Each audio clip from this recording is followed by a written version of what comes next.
कि पाकिस्तान और चीन के ताल्लुकात अब उसी नहज के करीब आ चुके हैं जहां मोहम्मद नवाज शरीफ ने 2017 में इनको छोड़ा था।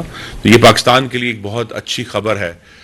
ये जो न्यूक्लियर प्लांट है ये इस वक्त जदीद तरीन जो टेक्नोलॉजी है उस पर उसकी बुनियाद होगी, और ये चूँकि पिछले जो K2 K3 हैं उनसे 100 मेगावाट ज़्यादा है, तो ये पाकिस्तान में जौहरी बिजली बनाने का सबसे बड़ा इंशाल्लाह प्लांट होगा जो न्यूक्लियर से बिजली पैदा करेगा। और इंशाल्लाह न्यूक्लियर में की जो बिजली है वो सस्ती बिजली है। वो तेल के मुकाबले में, डीजल के मुकाबले में, फर्नेस ऑयल के मुकाबले में, इंपोर्टेड LNG के मुकाबले में भी ये हमारे लिए एक बहुत ही फीजिबल प्रोजेक्ट है। और इसकी इसलिए भी ज़रूरत थी कि सर्दियों में जब पाकिस्तान की पन बिजली की पैदावार में बहुत कमी आ जाती है पानी ना होने से, तो उस वक्त फिर हमें जो सोर्सेज हैं बिजली के उनमें ये न्यूक्लियर भी अपना बड़ा अहम रोल अदा करेगा। और अल्हम्दुलिल्लाह जो K2 K3 हैं वो कराची में है, ये चश्मा पे होगा। तो इससे हमारी जो लोकेशन की डाइवर्सिटी है, जहाँ हम चाहते हैं कि हमारे मुख्तलिफ जो प्लांट हैं वो मुल्क के मुख्तलिफ इलाकों में हो, ताकि अगर किसी एक जगह बहरान आता है तो वो पूरे मुल्क तक ना फैले। तो वो ये भी इसलिए इसको चश्मा में पहले भी 4 छोटे साइज़ के न्यूक्लियर प्लांट मौजूद हैं, जिनमें से एक का इफ्तिताह मियां नवाज शरीफ ने दिसंबर 2016 में किया था। लेकिन अल्हम्दुलिल्लाह ये एक बड़ी पेशरफ्त है जो इस हफ्ते हुई है। इस साल में मैं फिर दोहरा दूं कि मोहम्मद शहबाज शरीफ और उनकी वसीउल बुनियाद हुकूमत में हमने पाकिस्तान की जो बिजली पैदावारी सलाहियत है उसमें 5000 मेगावाट का इजाफा किया है, जिसमें 1100 मेगावाट तो K3 का न्यूक्लियर प्लांट है, 2000 मेगावाट हमने थर से शामिल किए हैं पाकिस्तान के बिजली के निज़ाम में, और तीसरा जो है वो करोट हाइड्रो इलेक्ट्रिक पावर है 720 मेगावाट, और चौथा जो है जो अभी उसके फाइनल ट्रायल हो रहे हैं, उसने कमर्शियल ऑपरेशन शुरू करना है, वो LNG का चौथा प्लांट है RLNG का हवेली बहादुर शाह में। तो ये 4 प्लांट जो हैं 5000 मेगावाट हमने सिस्टम में ऐड कर दिए हैं। और ये भी इनमें से हवेली बहादुर, ये सारे वो प्लांट हैं जिनका संगे बुनियाद मोहम्मद नवाज शरीफ और मुस्लिम लीग नून के पिछले दौर में 2013 से 18 तक रखा गया था, और ये तातुल का शिकार हुए उस गरीब दुश्मन CPEC दुश्मन हुकूमत में।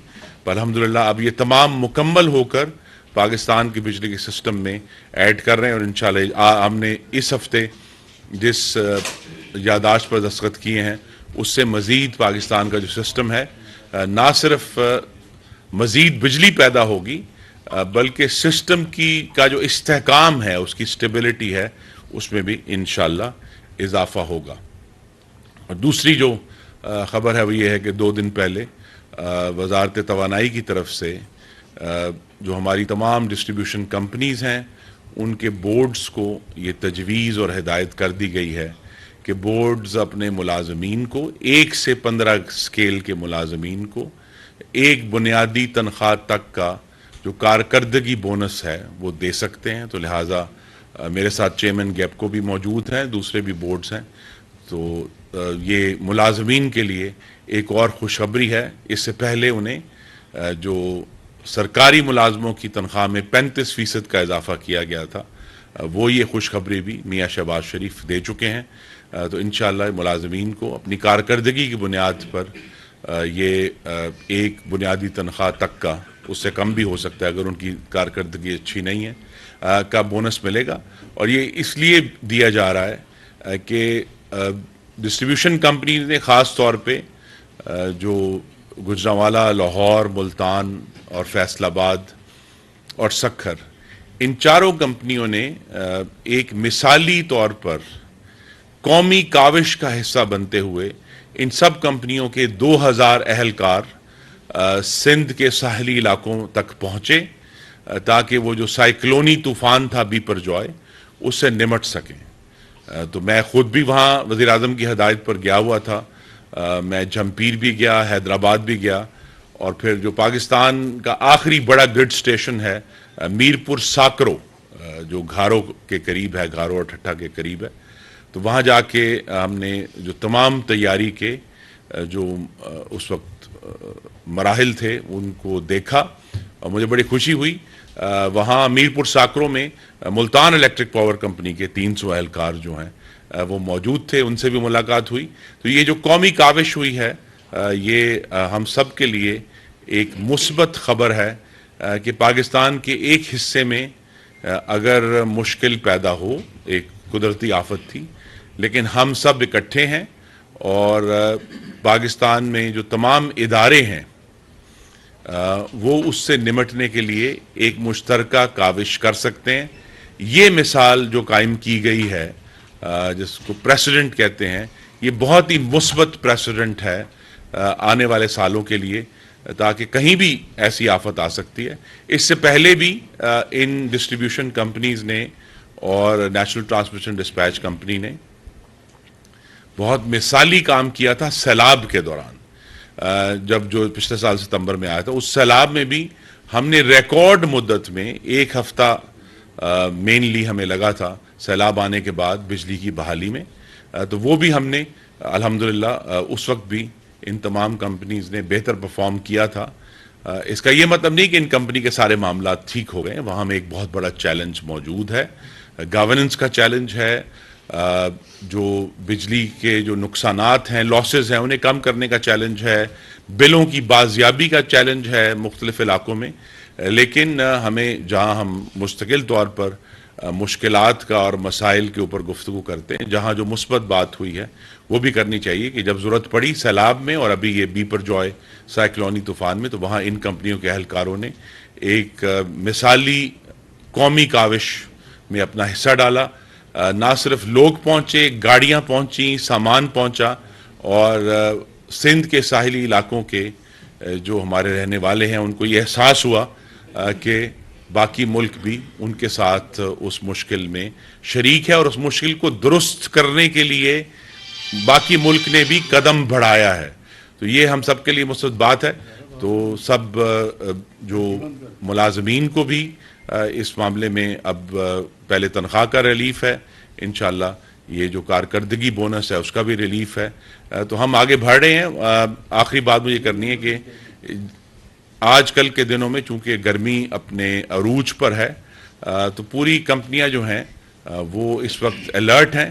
हमें कुछ रुकावट आई थी बिपरजॉय की वजह से, जब हमारी LNG सप्लाईज रुक गई थी समुंदर में, चूंकि वहाँ समुद्री तूफान के बायस उनको ये कहा गया था कि वो गैस सप्लाईज डॉक ना करें कराची में। जो कराची पोर्ट कासिम के 2 प्लांट्स मुस्लिम लीग ने उनके दौर में लगे थे, तो अब वो आहिस्ता आहिस्ता वो जो जिन शिपमेंट्स को रोका गया था या उनको मोड़ दिया गया था वो अब आ रही हैं।